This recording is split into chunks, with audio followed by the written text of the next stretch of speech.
سوره لقمان در مکه نازل شده است و از 34 آیت عبارت است. بسم الله الرحمن الرحیم. به نام الله بخشاینده و مهربان. الف لام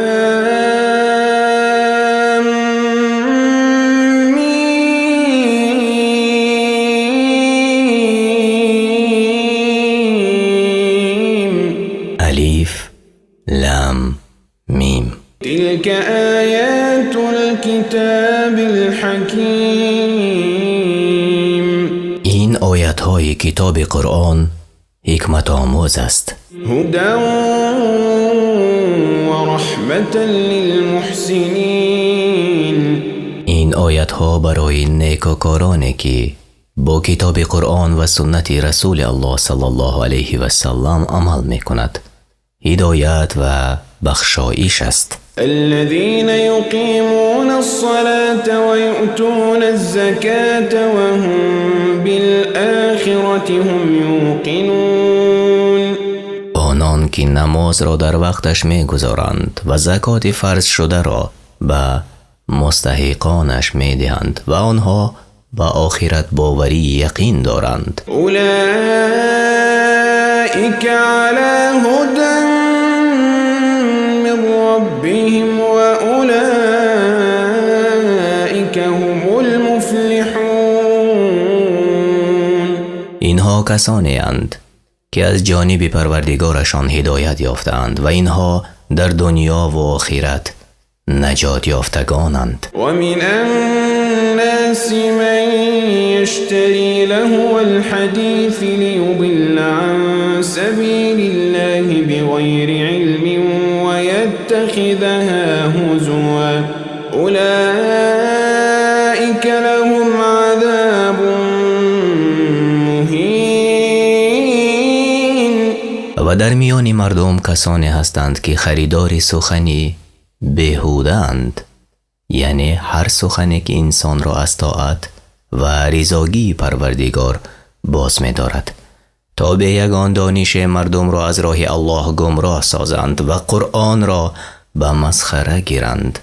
برای آن گروه عذاب خار کننده است. و اذا تتلى عليه آیاتنا ولا مستكبرا كأن لم يسمعها كأن في أذنيه وقرا فبشره بعذاب أليم.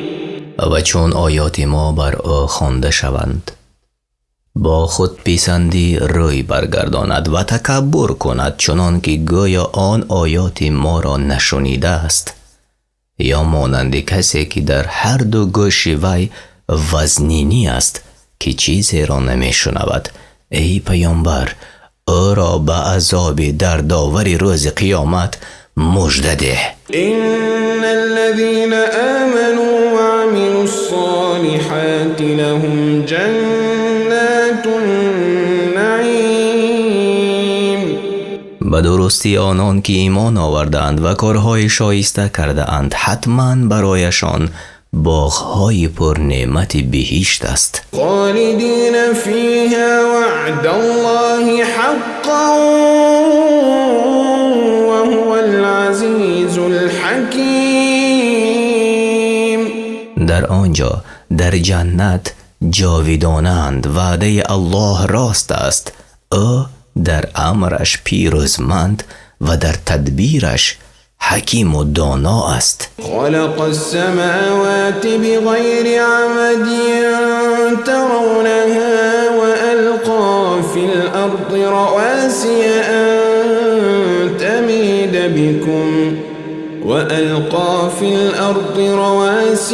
أن تميد بكم وبث فيها من كل دابة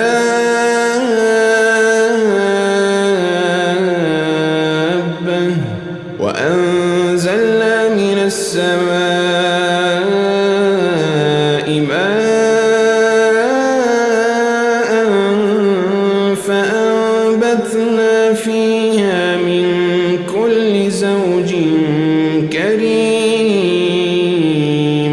الله آسمان ها را به هیچ ستون آفریده است که می بیند و بر روی زمین کوهها را استوار بیفکند تا شما را نلرزاند و از هر گونه جنبنده یعنی جاندار در آن زمین پراکنده کرده است و از آسمان آب فرود آوردیم و در آن زمین هر گونه گیاهی نیکوی رویانیده ایم. هذا خلق الله هذا خلق الله هذا خلق الله فأروني ماذا خلق الذين من دونه بل الظالمون في ضلال مبين. هر آنچه که شما می‌بینید این آفرینش الله است. پس به من نشان دهید ای مشرکان کسانی را از معبودان شما که غیر او هستند که چی چیزی را آفریدند، بلکه ظالمان در گمراهی آشکار هستند. ولقد آتینا لقمان الحکمة ان اشکر لله ومن یشکر فإنما یشکر لنفسه ومن كفر فإن الله غنی حمید. و البته به لقمان یعنی بنده صالح حکمت دادیم، یعنی دانش در دین و عقل سلامت و سخن حق، و به او گفتیم الله را شکر گوی، زیرا هر کی شکر گوید البته به فایده خود شکر گفته است و هر کی ناشکری کند هر آینه الله از ناشکری بندگانش بی نیاز است و در همه حال ستوده است، یعنی سزاوار ستایش است. وَإِذْ قَالَ لُقْمَانُ لِابْنِهِ وَهُوَ يَعِظُهُ يَا بُنَيَّ لَا تُشْرِكْ بِاللَّهِ إِنَّ الشِّرْكَ لَظُلْمٌ عَظِيمٌ. و ای رسول یادآور شو آنگاه که لقمان به پسرش گفت و او را پند میداد که ای پسرک من به الله شرک نیاور، هر آینه شرک ستم بزرگ است. ووصينا الإنسان بوالديه حملته أمه وهنا على وهن وفصاله في عامين أن اشكر لي ولوالديك إلي المصير. آدمی را درباره نیکویی کردن به پدر و مادرش سپارش کردیم. مادرش او را در حال سستی بالای سستی دیگر برداشت، یعنی تا تولد کردنش روز تا روز مادرش بی قوت می شود و از شیر جدا کردن او در دوام 2 سال است و سپارش کردیم تا که مرا و پدر و مادرت را شکر گوی که بازگشت تو نزد من است. و این جاهداك على ان تشرك بی ما لیس لك به علم فلا تطعهما وصاحبهما في الدنيا معروفا واتبع سبيل من أناب إلي ثم إلي مرجعكم فأنبئكم بما كنتم تعملون.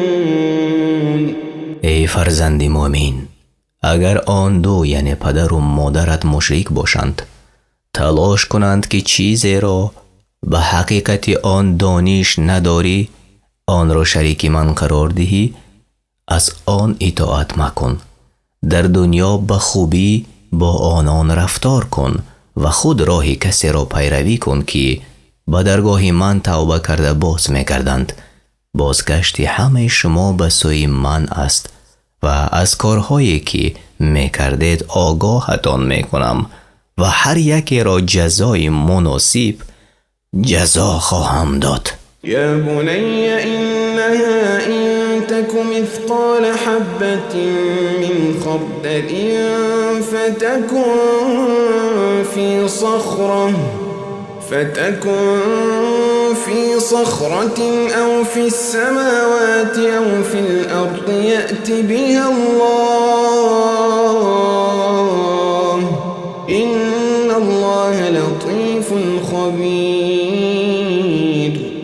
لقمان گفت ای پسرک من، اگر عملی بد یا نیک به قدر یک دانه خردل، یعنی یک دانه سپندان یا هزار اسپند، در درون سنگ یا در برج آسمان ها یا در قعر زمین باشد، الله تعالی حتما روز قیامت او را می آورد که هر آینه او به عملهای بندگانش نازک بین و آگاه است. یا بنی اقم الصلاة وأمر بالمعروف وانه عن المنکر واصبر على ما اصابك إن ذلك من عزم الأمور. ای پسرک من، نماز را با تمام ارکان و شرطها و واجباتش بگذار و با حکمت امر به معروف و نهی از منکر کن و به هر چی اذیت بر تو رسد صبر کن. البته این از مهمترین کارهایی است که باید در آن استوار باشی. ولا تصعر خدك للناس ولا تمش في الأرض مرحا إن الله لا يحب كل مختال فخور. به تکبر از مردم روی نگردان. وقتی که با تو سخن گویند یا با آنها سخن گویی و خود پسندانه بر زمین را نرو. هر آینه الله هیچ خود ستایی فخر کننده را دوست ندارد. وقصد في مشيك واغضض من صوتك إن أنكر الأصوات لصوت الحمير. و در راه رفتنت راهی میانه را پیشه کن و آوازت را فرود آریان پست کن. همانا بدترین آوازها آوازی خران است. ألم تروا أن الله سخر لكم ما في السماوات وما في الأرض وأسبغ عليكم نعمه ظاهرة وباطنة ومن الناس من يجادل في الله بغير علم ولا هدى ولا كتاب منير. ای مردم، آیا ندیده اید که به تحقیق الله هر چی را که در آسمان ها و زمین است را می شما کرده است و نعمتهای خود را چی آشکار مانندی عضو بدن و چی پنهان مانندی عقل و پرگی بر شما ارزانی داشته است. سوال. و بعضی از مردم کسی است که به هیچ دانش و راهنمایی و کتاب روشنی درباره الله جدال میکنند. و اذا قیل لهم اتبعوا ما انزل الله قالوا بل نتبع ما وجدنا عليه آباءنا اولو كان الشیطان يدعوهم الى عذاب السعیر. و چون برای آنهایی که در عبادت یگانگی الله جدال می کنند گفته شود از آنچه الله نازل کرده است پیروی کنید، گویند نه، بلکه ما از آن چیز پیروی می کنیم که پدران خود را بر آن یافتیم. آیا حتی اگرچه شیطان آنها را به عذاب آتش سوزان دعوت کند باز هم به آنها پیروی می کنند؟ ومن يسلم وجهه إلى الله وهو محسن فقد استمسك بالعروة الوثقى وإلى الله عاقبة الأمور. و هر کسی نیکوکارانه روی خیش را به سوی الله تسلیم کند، البته به دستاویز بسیار مستحکم چنگ زده است و پایان همه کارها به سوی الله است. پس نیکوکار را بر نیکوییش و بدکار را بر بدیش جزا خواهد داد. ومن كفر فلا يحزنك كفره إلينا مرجعهم فننبئهم بما عملوا إن الله عليم بذات الصدور.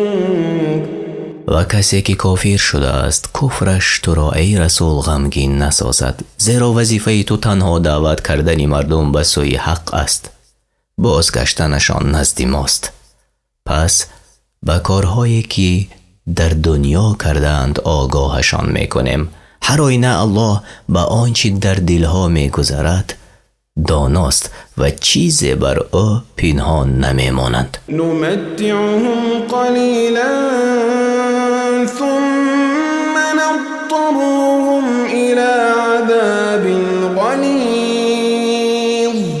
آنها را اندکی در این دنیای فانی بهره‌مند می سازیم، سپس روز قیامت آنها را به بیچارگی به عذاب سخت می کشیم. ولئن سألتهم من خلق السماوات والأرض ليقولن الله قل الحمد لله بل أكثرهم لا يعلمون. اگر از آنها بپرسی چی کسی آسمان ها و زمین را آفریده است، حتما میگویند الله. بگو ای رسول من، همه حمد و ستایش خاص برای الله است، ولی بیشتر آن مشرکان نمیدانند و اندیشه هم نمی کنند که تنها الله بر حق سزاوار حمد و ستایش است و از این سبب به الله شریک می آورند. لله ما فی السماوات والأرض إن الله هو الغني الحمید.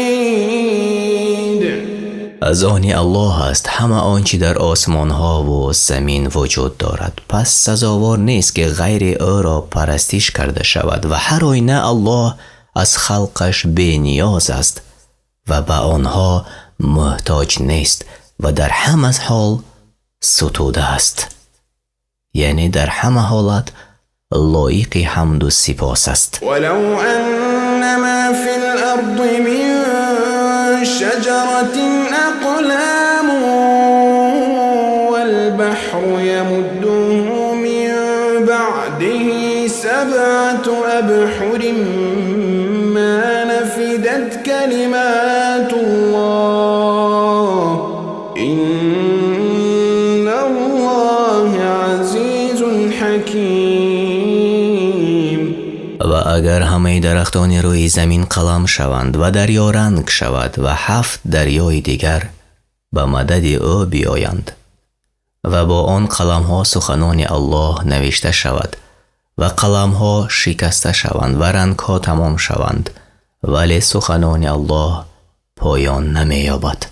و البته الله غالب است بر کسی که بر او شریک می آورد و حکیم و دانا است در تدبیر کار خلقش. ما خلقكم ولا بعثكم إلا كنفس واحدة إن الله سميع بصير. آفرینش همه شما و باز زنده کردنتان روز قیامت تنها مانند زنده کردن یک تن است. البته الله به گفتگوی شما شنوا است و به عملهای شما بیناست. ألم تر أن الله يولج الليل في النهار ويولج النهار في الليل وسخر الشمس والقمر كل يجري إلى أجل مسمى كل يجري إلى أجل مسمى وأن الله بما تعملون خبير. آیا ندیده ای که الله از ساعتهای شب کم می کند و به روز می افزاید و از ساعتهای روز می کاهد و به شب می افزاید و آفتاب و ماه را برای شما رام ساخت که هر یک تا زمان معینی در حرکت است و البته الله به کارهای نیک و بدی که می کنید آگاه است و چیزی بر او پنهان نمی ماند. ذلك بأن الله هو الحق وأن ما يدعون من دونه الباطل وأن الله هو العلي الكبير. این همه قدرت و توانایی الله به آن سبب است که باید بدانید الله یکتا حق است و هرچی غیر از او میخوانند و عبادت میکنند هر آینه باطل است و البته الله بلند مرتبه و بزرگوار است. ألم تر أن الفلك تجري في البحر بنعمة الله ليريكم من آياته إن في ذلك لآيات لكل صبار شكور. آیا ندیده ای بیننده که کشتی ها به فضل الله در دریا روان می شوند تا الله بعضی از نشانه های قدرت توانایی خود را به شما بینمایاند. هر آینه در این کار برای مردم صبر کننده سپاس گزار عبرت های است. وإذا غشيهم موج كالظلل دعوا الله مخلصين له الدين فلما نجاهم إلى البر فمنهم مقتصد وما يجحد بآياتنا إلا كل ختار كفور. و چون موجهای عظیم مانند ابرها آنها را پوشاند پس مشرکان الله را از رای اخلاص می‌خوانند و عبادت را خاص او می‌دانند و چون نجاتشان دهد و به خشکی برد پس بعضی از آنها میان رو هستند، یعنی به صورت کامل شکر الله را به جا نمی آورند و بعضیشان کافر و غیر از خیانتکاران یعنی نابکاران آیات ما را هیچ کسی دیگر این کار نمی کنند. یا ایها الناس اتقوا ربکم واخشوا یوما لا یجزی والد عن ولده ولا مولود هو جاز عن والده شیئا إن وعد الله حق فلا تغرنكم الحياة الدنيا ولا يغرنكم بالله الغرور. ای مردم، از پروردگارتان بترسید و از روزی که هیچ پدر جزای فرزند را به عهده نگیرد و هیچ فرزند جزای پدر را عهده‌دار نشود حذر کنید. یعنی فرزند نمیتواند نیکی های پدرش را زیاد کند یا از بدی هایش کم کند یا اینکه یگان پدر نمیتواند چنین کارها را اجرا کند. وعده الله البته حق است، پس زندگانی دنیا شما را فریب ندهد تا که آخرت را فراموش نکنید و نیز شیطانی فریبکار به کرم الله فریبتان نسازد، یعنی فریب کاری هایی که از انس و جین وسوسه می کنند و می فرمایند که الله هر نوع گناه را می بخشد. إن الله عنده علم الساعة إن الله عنده علم الساعة وينزل الغيث ويعلم ما في الأرحام وما تدري نفس ماذا تكسب غدا وما تدري نفس بأي أرض